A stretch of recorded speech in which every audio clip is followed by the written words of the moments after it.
Number 11. Claudia Ooa Felix. Nicknamed the Empress of Anthrax, Claudia Ooa Felix rose to infamy as an alleged high-ranking member of an assassin unit called Los Anthrax, which carried out hits for Joaquin El Chapo Guzman's Sinaloa cartel. The Kim Kardashian lookalike was also popular on social media, where she flaunted her lavish lifestyle and often posed for photos with weapons. However, she denied having any ties to organized crime. Rumors about Ooa Felix being an assassin began to circulate in 2013 after the arrest of the group's founder and leader, Jose Rodrigo Arechiga Gamboa. When Arechiga Gamboa was arrested that year on an international warrant out of the United States, rumors swirled about Ooa Felix taking over as the leader of Los Anthrax. The so-called Anthrax Empress never admitted to being a career criminal, but in September of 2019, she was found dead in her home in Culiacan from an apparent drug overdose. The 35-year-old had last been seen on her way home from a party with a mysterious man who stayed overnight, leading to suspicions that her death wasn't accidental. The man told police that he called for help after waking up to find Ooa Felix unresponsive and was ultimately cleared of any suspicion in her death. Investigators released limited details surrounding the sultry influencer's untimely demise, and some people believed she was most likely murdered due to her alleged cartel affiliation. But if Ooa Felix was met with foul play, authorities haven't admitted it to the public. So for now, the circumstances surrounding her death remain shrouded in mystery. Number 10. Amanda Knox. For many Americans, the thought of spending time in Italy sounds like a dream, and that's likely what 20-year-old Amanda Knox was expecting when she moved to Perugia in 2007 to attend college. But her experience became a living nightmare when she was accused of murdering her roommate less than 2 months after arriving in the country. Amanda's hellish ordeal began on the evening of November 1st when the owner of the bar she worked at called and told her she wasn't needed that day, so she decided to spend her unexpected night off with her boyfriend, Rafael Solecito, at his apartment. When Amanda returned to her apartment at around noon the next day, she arrived to find the front door open, the window smashed, and blood in the bathroom. Her 3 roommates weren't answering their phones, so Amanda called the police. A pair of responding officers kicked down a locked bedroom door and found her roommate, 21-year-old British national Meredith Kircher, dead from stab wounds to the neck. Police questioned Amanda and Raphael for days with no translator present and without providing the young woman with a lawyer, even though she requested one. Amanda would later testify that she maintained her innocence, telling investigators that she'd been at Raphael's all night and had no knowledge of Meredith's murder, but the police didn't believe her, and she eventually caved to their pressure to provide a different narrative.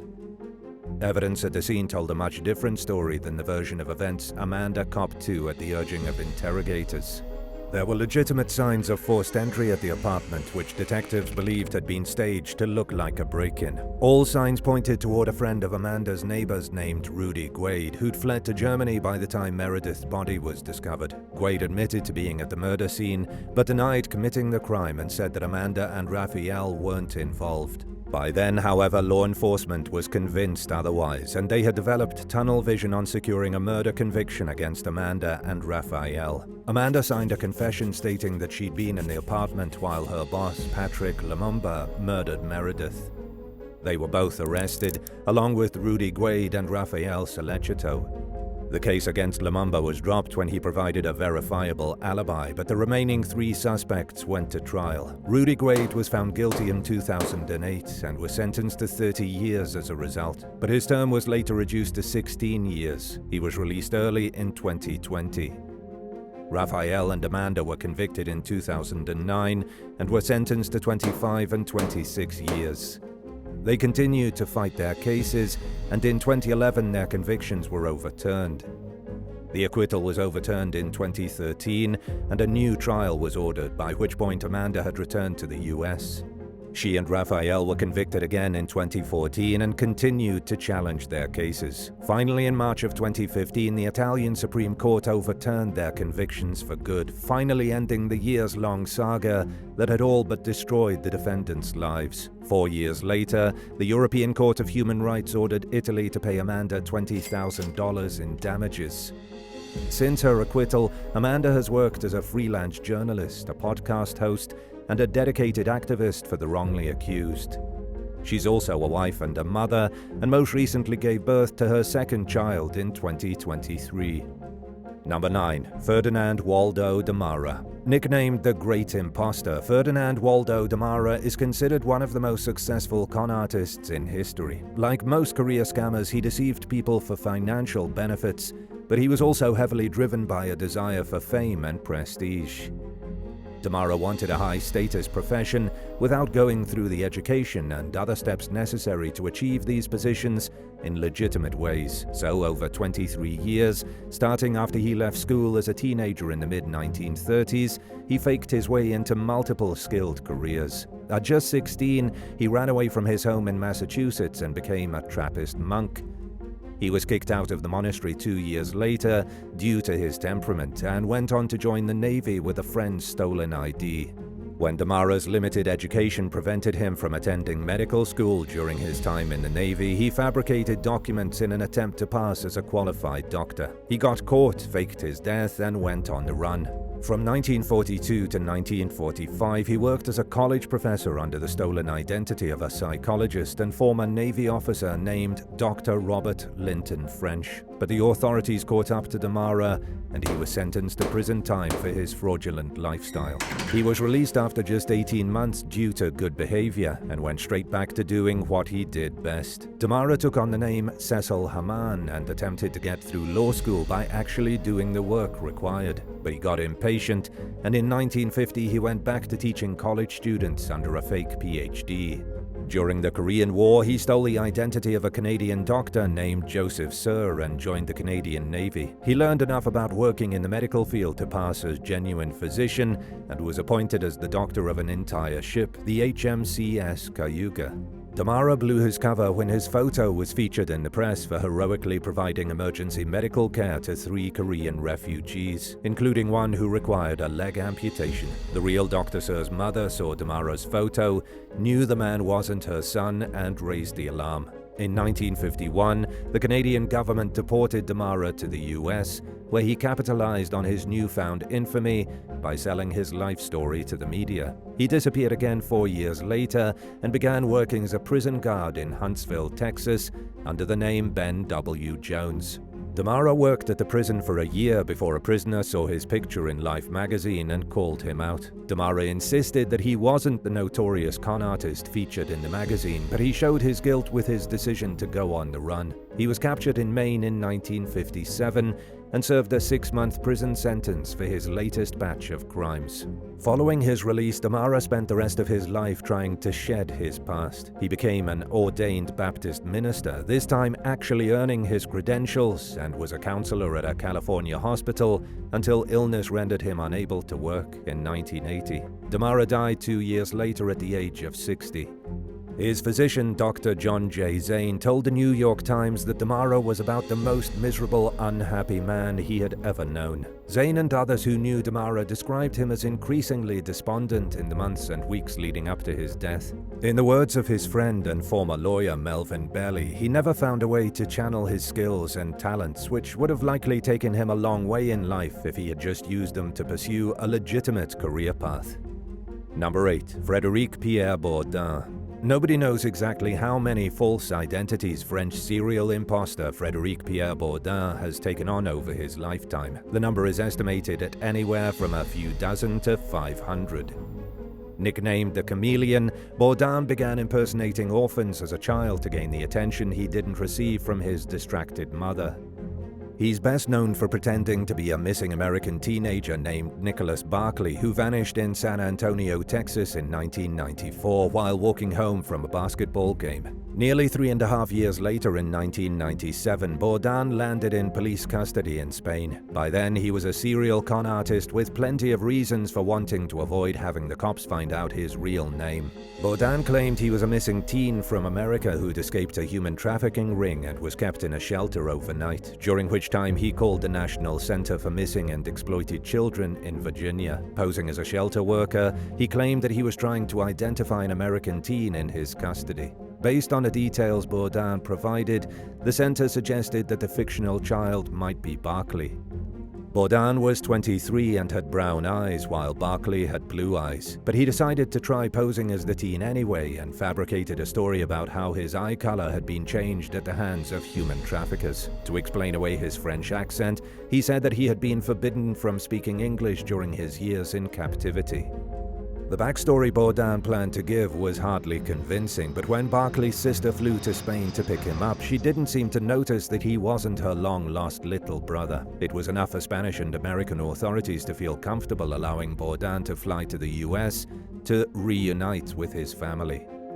At the time, the FBI wasn't accustomed to working cases involving people posing as missing children, so they had no reason to question whether the young man was being truthful or whether his sister had mistakenly identified him as Nicholas. Upon arriving at the San Antonio airport, Borda was greeted by Barclay's unsuspecting family. Nobody questioned the differences between the boy who had disappeared 3 years earlier and the young man standing in front of them.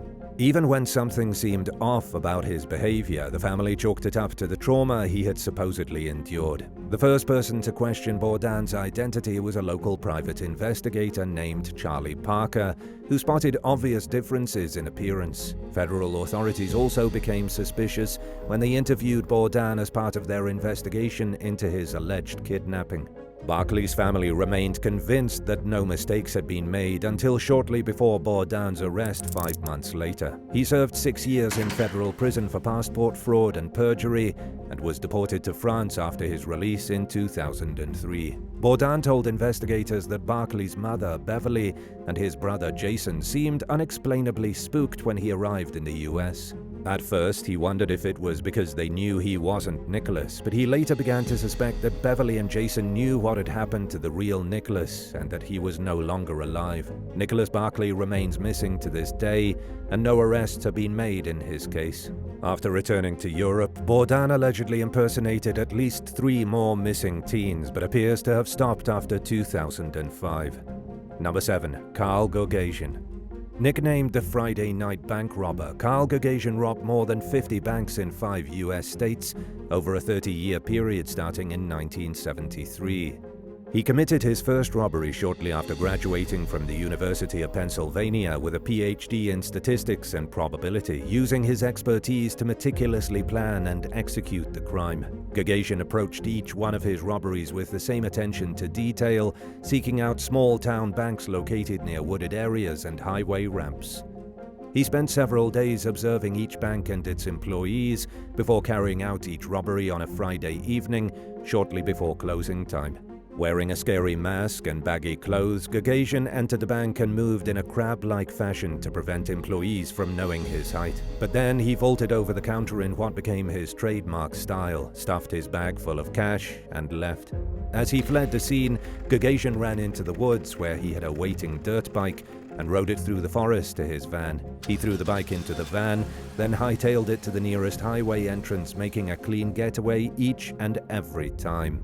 To facilitate his crimes, Goian built as many as 18 bunkers throughout the northeastern US, which functioned as stash spots for cash and supplies and as shelters where he stayed while casing his next target. Over the years, Goian stole over $2 million, making him one of the most successful bank robbers in American history.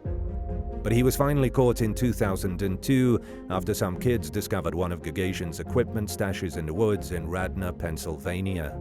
The items provided evidence, including fingerprints, which enabled investigators to finally identify the serial bank robber. By the time Goian was arrested, the statute of limitations had run out on many of his past robberies, but the deck was still stacked extremely high against him. Facing up to 117 years in prison if convicted as charged, he decided to cooperate with law enforcement in hopes of reducing his punishment. Goian pleaded guilty to 5 bank robberies and was sentenced to 17 years in prison. As part of his plea agreement, he educated the FBI on what made him so successful and shared other insights that would help law enforcement solve bank robberies. He was released from prison in 2017 at the age of 69 and has remained largely out of the spotlight ever since.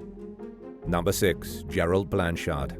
The man who would grow up to become known as the world's most ingenious thief developed a hatred for banks at a young age. After his parents divorced during his childhood, Canadian-born Gerald Blanchard moved to Omaha, Nebraska with his mother, who struggled to make ends meet amid the constantly looming threat of foreclosure on her home.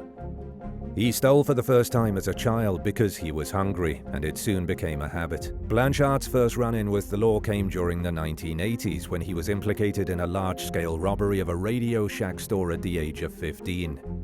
He served just 3 months in custody for grand theft and continued to focus on improving his criminal skills. By the time he became an adult, Blanchard was a full-blown professional thief. The better Blanchard got at stealing, the more he wanted to do it, and at some point the urge became irresistible. He became a person of interest in several cases, prompting him to use over 22 aliases and to go on the run when authorities got too close to him for comfort.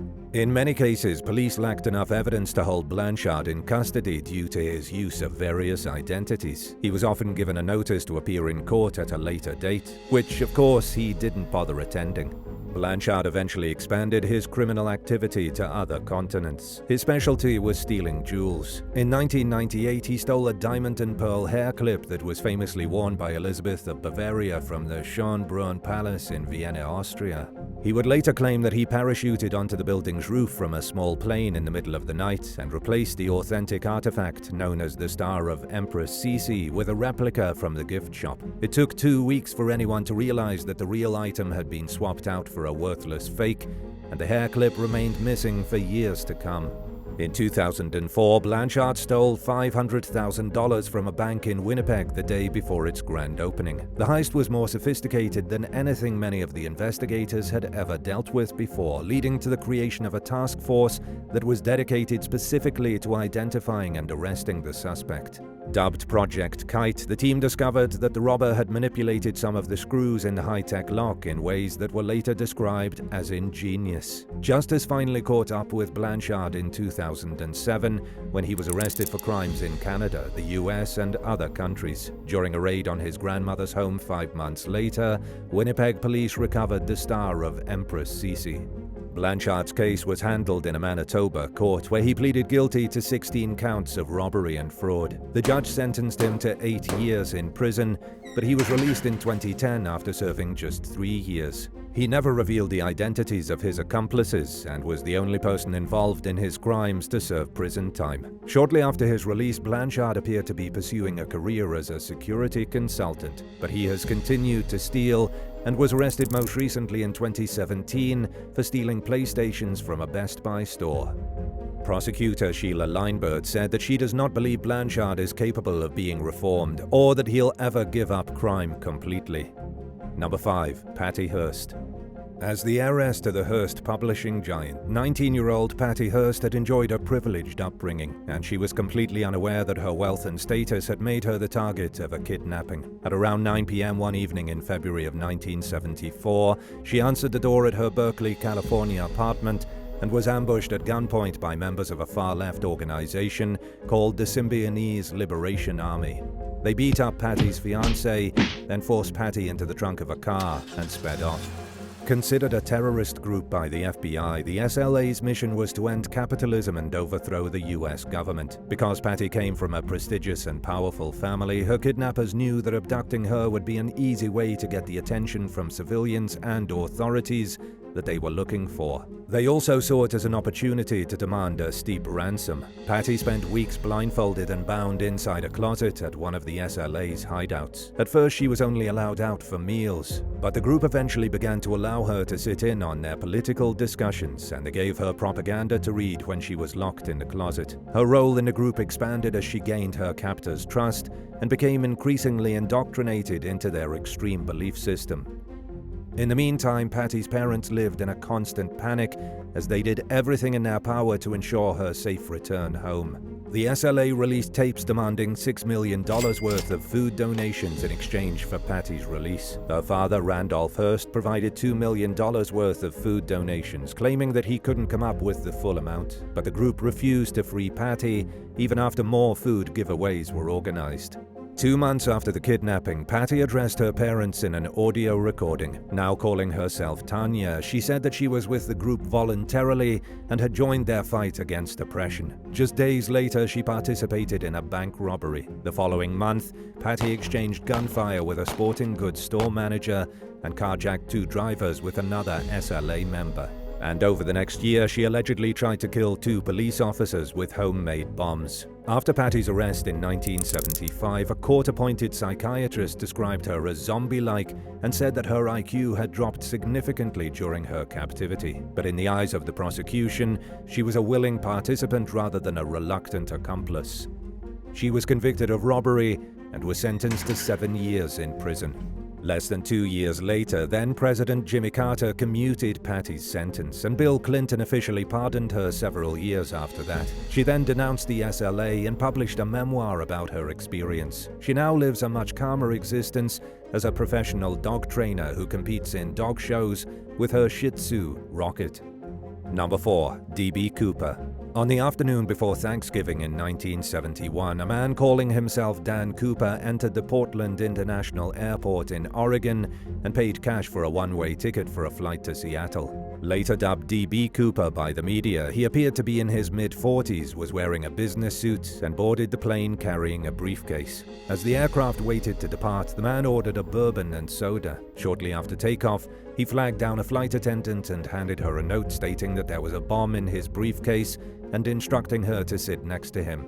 He proceeded to open the briefcase, revealing a series of wires and what looked like a collection of explosive red sticks. The flight attendant continued to obey Cooper's orders as he told her to write a note to the plane's captain demanding 4 parachutes and $200,000 cash. When the flight arrived in Seattle, Cooper allowed all 36 passengers to exit the plane, but instructed several crew members to remain on the aircraft.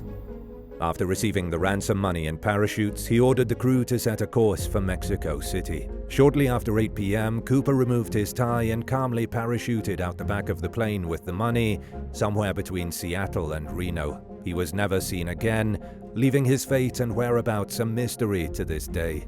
Cooper jumped from an altitude of 10,000 feet into a wooded area at night, leading some to speculate that he didn't survive his descent. Others point toward the absence of a body as evidence that he most likely survived. 9 years after the mysterious hijacking, a boy found a bag containing $5,800 worth of $20 bills. The money matched the serial numbers on some of the ransom bills, but it didn't bring investigators any closer to finding the seemingly mythical D.B. Cooper. Federal detectives have looked into numerous suspects, including some who seemed promising, but most have been ruled out and the case remains unsolved. In recent years, investigators managed to obtain a DNA sample from Cooper's necktie and are holding out hope that he can still be identified. Number 3. Jordan Belfort.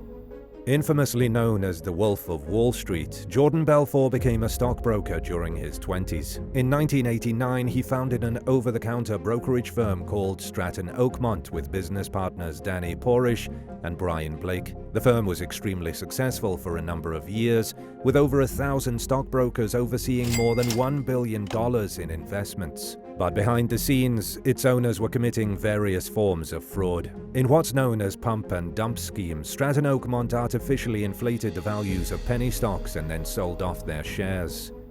The company also operated as a boiler room in which salespeople and stockbrokers pressured investors to buy into risky securities. These shady activities caught the attention of the National Association of Securities Dealers, starting in 1989. The organization kept a near constant eye on Stratton Oakmont's activities between then and 1996, when the firm was put out of business for its shady dealings. 3 years later, Bfor and Porish were indicted in federal court for money laundering and securities fraud. They both took plea deals and pleaded guilty to the charges in exchange for lighter prison sentences. As part of the agreement, they were required to admit that they manipulated the stocks of at least 34 companies over a 7-year period. Later on, Bfor became an FBI informant and testified against other accused fraudsters in court. He pleaded guilty to fraud for the pump and dump schemes and was sentenced to 22 months in prison. The court ordered him to pay back $110 million to 1,513 clients and to forfeit half of his income to pay his victims back until 2009. Porish was convicted of insider trading, perjury, conspiracy, and money laundering. He was sentenced to 4 years in prison and was ordered to pay $200 million in restitution. Number 2. Albert Spari. Over a 2-month-long period in 1976, a team of 20 men dug a 25-foot tunnel leading from a sewer system beneath the streets of Nice, France, to the vault of a nearby Société Générale bank. Later nicknamed the Sewer Gang, they had been recruited by photographer Albert Spari after professional gangsters turned down an offer to participate in the planned heist. In what became known as the heist of the century, the group spent Bastille Day weekend cleaning out safe deposit boxes and emptying the bulk of the bank's cash reserves. They made off with between $8 and $10 million worth of jewelry, cash, gold, and precious gems. Before leaving the bank, one of the thieves wrote a message across the wall of the vault: "Without guns, without violence, without hate." The robbery itself was pretty impressive, but it didn't take long for police to pinpoint Spari as their prime suspect in the case. Given the number of participants involved in the heist, all detectives needed was for one person to crack. Acting on a tip from the ex-girlfriend of one of the thieves, they brought the man in for questioning. He confessed to the crime and implicated everyone else who was involved. At the time, Spari was on a photography expedition outside the country with the city's mayor, Jacques Médecin, but he was arrested as soon as his return flight touched down in France. Spari confessed under pressure from detectives, but managed to escape custody by jumping out the window of a magistrate's office. He landed on top of a car and sped off on a waiting motorcycle.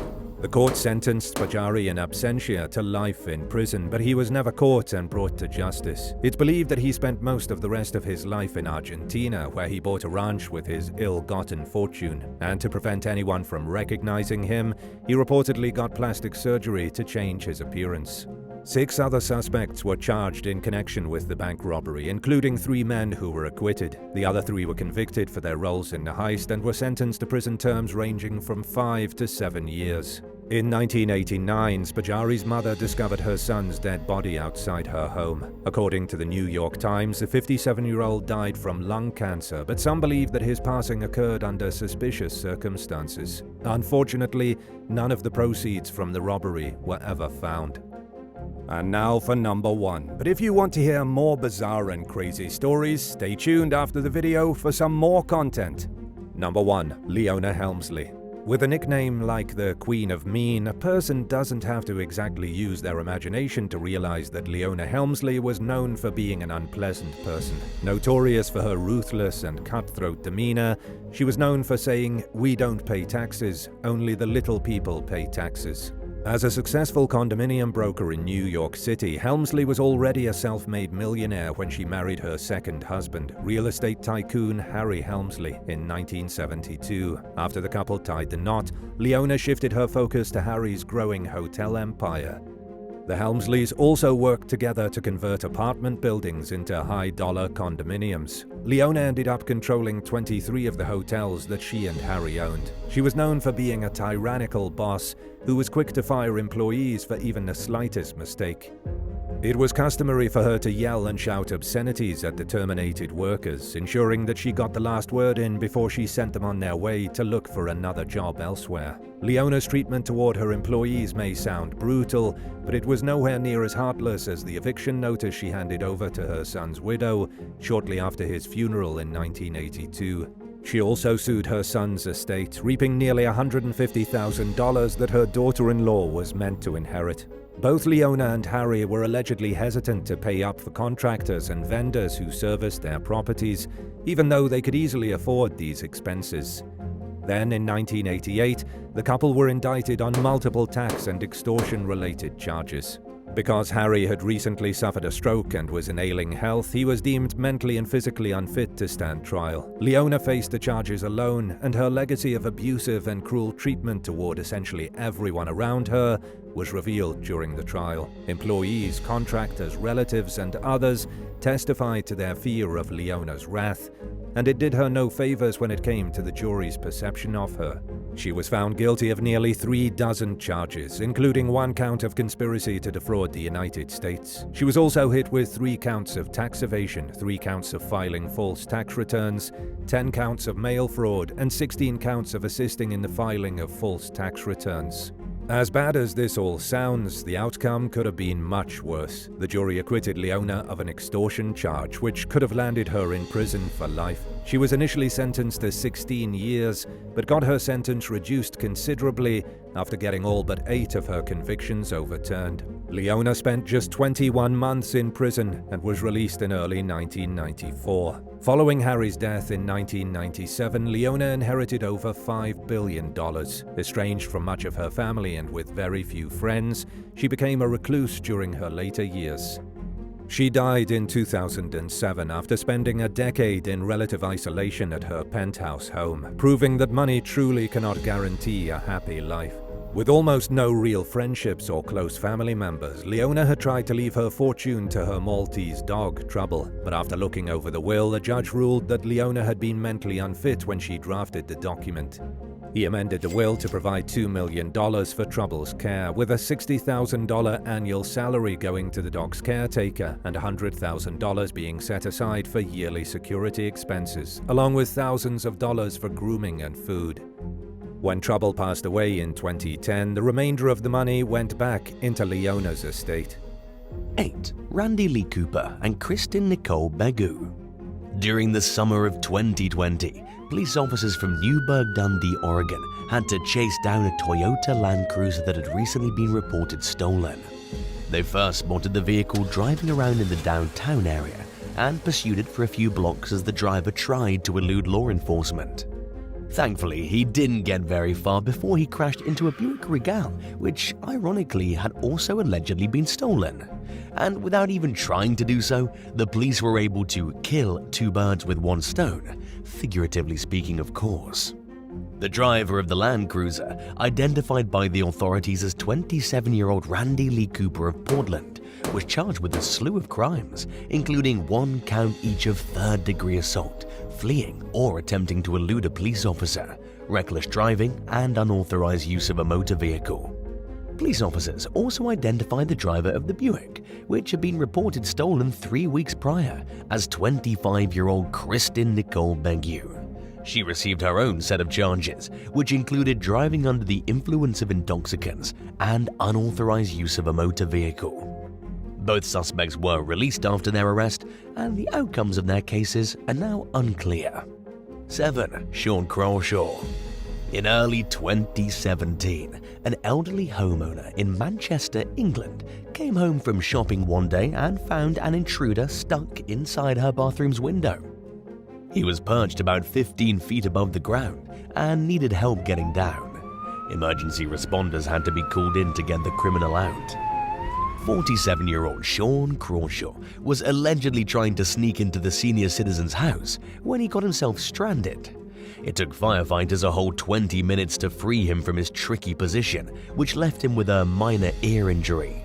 The crew didn't hesitate to snap a few pictures of the suspect as they helped him out of the embarrassing predicament. After being rescued by law enforcement, Crawford was promptly arrested for the botched burglary. Greater Manchester Police Sergeant Richard Garland was quick to throw a little humour into his interview with the BBC, stating it was nice of him to hang around. On a more serious note though, he said that the homeowner was left shaken by the unwelcome intrusion. Crawford pleaded guilty to burglary with the intent to steal and was sentenced to 2.5 years in prison. 6. Calvin Wilson. In 2001, while renovating the chimney of a historic building in Natchez, Mississippi, a team of brick masons uncovered a fully clothed human skeleton. The remains were obviously unidentifiable to the naked eye, but the deceased person's wallet held pay stubs belonging to a Louisiana man named Calvin Wilson.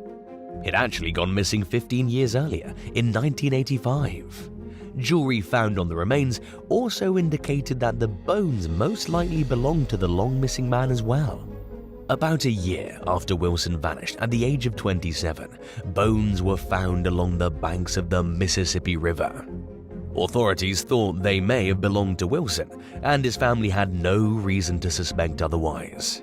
They were shocked by the discovery of his body inside the chimney over a decade later, especially since they thought they'd laid Wilson to rest and said their goodbyes. When the first set of remains was located in 1986, DNA technology was still in its infancy. Genetic testing wasn't widely available, leaving law enforcement to rely on other means of identifying bodies. But the technology had come a long way by the time Wilson's skeleton was discovered, and samples were taken from both sets of bones to be sent for DNA testing. Given the circumstances that Wilson's remains were spotted in, police concluded that he was probably trying to shimmy down the two-story chimney with plans to rob the building, which housed a gift store at the time of his attempted break-in. He had a long history of burglary, and there aren't many other reasons for trying to sneak into a closed-off building through its chimney. Wilson most likely got stuck inside as the vertical passageway narrowed and was unable to call out for help, leaving him to suffer a slow, lonely death. At the time, the chimney wasn't in use and the flue was completely sealed off, effectively concealing any possible odor of decomposition. 5. Julian AR. If you're gonna give the cops a reason to pull you over, it's probably a good idea to make sure there's nothing illegal in plain sight, or in your car period. This is exactly what 22-year-old Julian AR was trying to do in 2016, when he allegedly ate his whole weed supply to avoid getting caught with it during a traffic stop that took place in New Braunfels, Texas. The young man was handed several traffic citations for having a broken headlight and license plate light, and was arrested for a speeding warrant. While interacting with AR, the police officer noticed a strange smell of marijuana on his breath. He asked Julian to open his mouth wide and immediately noticed scraps of marijuana leaves on his teeth and tongue, which was tinted slightly green. It was enough probable cause to search through AR.'s vehicle, but the officer only discovered a few tiny crumbs of weed, along with a cup that looked like it had been used as an ashtray at some point. There wasn't enough pot at the scene to charge AR with possession, and the arresting officer had a hunch why. AR was hit with one felony count of tampering with or fabricating evidence for allegedly consuming his weed, along with the speeding warrant he was wanted on and the traffic citations he received that day. He was eventually released on $7,000 bond, pending the outcome of the case. Sadly, news outlets failed to follow up on the case, but Julian's name hasn't reappeared in any major news articles since this incident, which suggests that he dealt with his legal issues and put the situation behind him. 4. Wanita Marie Jones. In August 2007, 53-year-old Wanita Marie Jones was disappointed after discovering that she paid $20 for a fake crack rock from an unnamed drug dealer in Rochelle, Georgia. She knew she'd been ripped off when she didn't feel high after breaking the rock up into 3 tiny pieces and smoking one of them. Typically, when you buy a faulty product from a store, you can return it, and in some cases you can even sue or file criminal charges against whoever sold you the broken item. But this isn't exactly how things work when it comes to illegal goods like street drugs. Jones nevertheless called the police and said she wanted help getting her money back after buying the fake crack. She even showed the drugs to a deputy and an officer who paid her a visit, and while the crack may not have been up to her high standards, it was plenty real enough for law enforcement to arrest her on suspicion of drug possession. The outcome of the case is currently unclear, but it wasn't a very serious charge in the first place. It's probably safe to assume that Jones squared away her legal matters and moved on with her life. One can only hope that she found some healthier, legal hobbies. 3. Fleeing bank robber stops to buy smokes.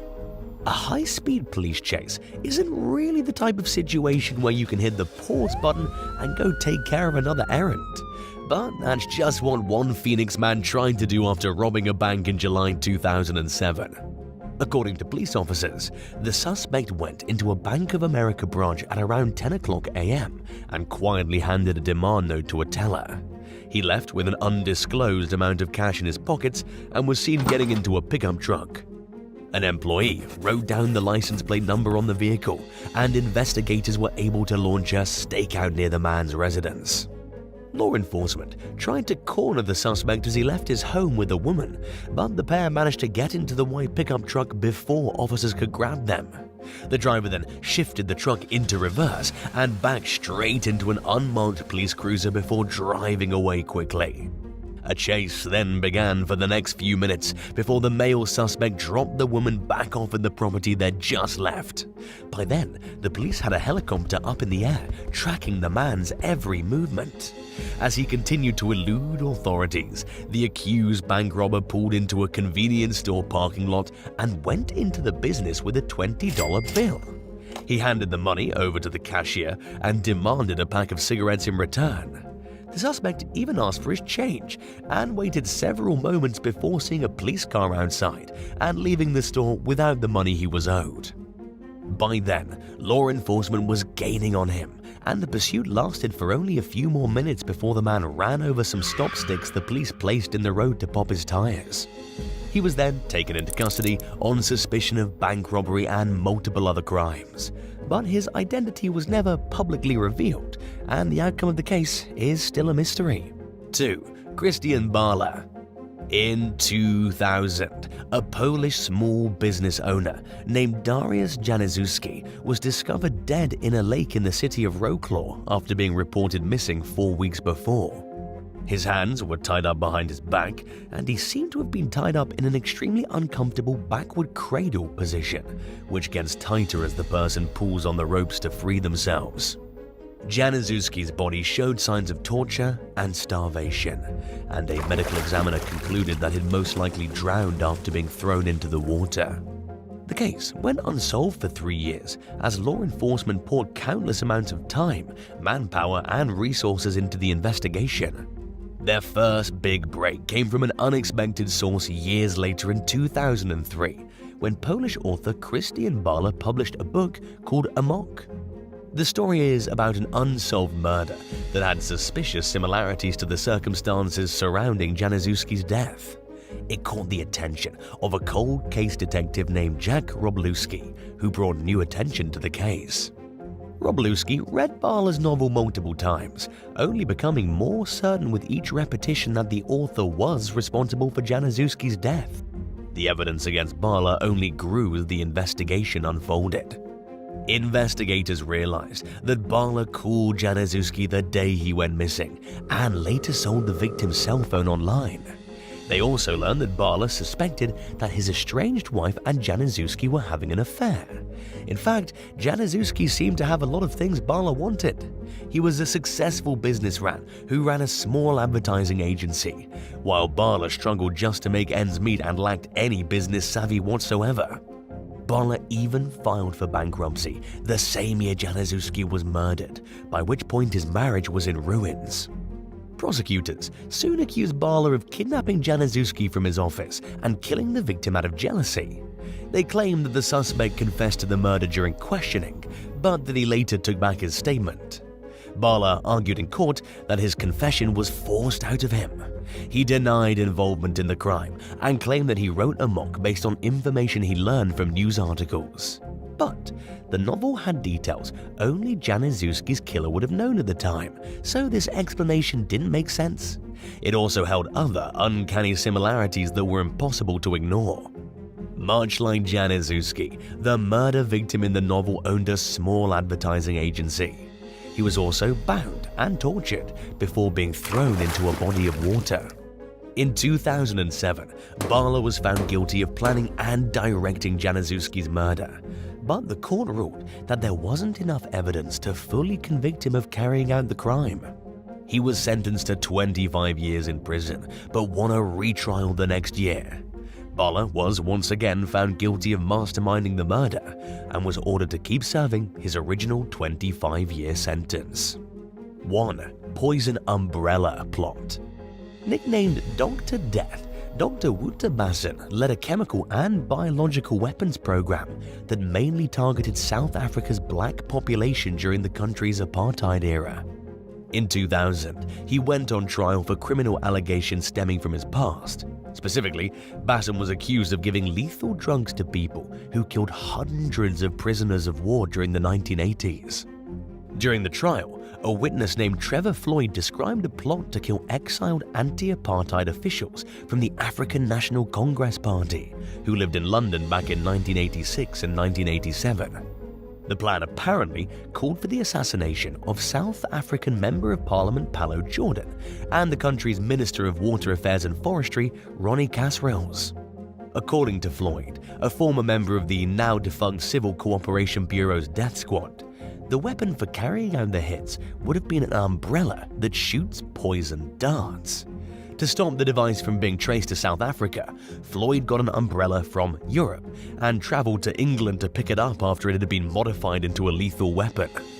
The poison was allegedly provided by Dr. Basson. There were a few problems with the umbrella. While showing Floyd how to use it, a CCB member got some poison on his finger. Floyd told the court during Basson's trial that he thought the man was going to die, but that he felt fine after just 10 minutes.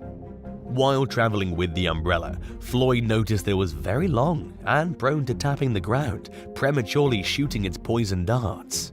Floyd then discovered that one of the two intended victims had moved out of London, while the other was never home.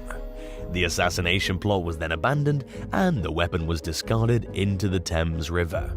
It's definitely a good thing that the killings were never conducted, and the problematic nature of the plan from day one proved that the idea was not nearly as sophisticated as its masterminds hoped it would be. Under what circumstances do you think it's okay for someone to idolize a criminal? Let us know your thoughts in the comments down below. And if you enjoyed this video, be sure to leave a like and subscribe to the channel. Thank you so much for watching, and we hope to see you in the next one. Bye for now.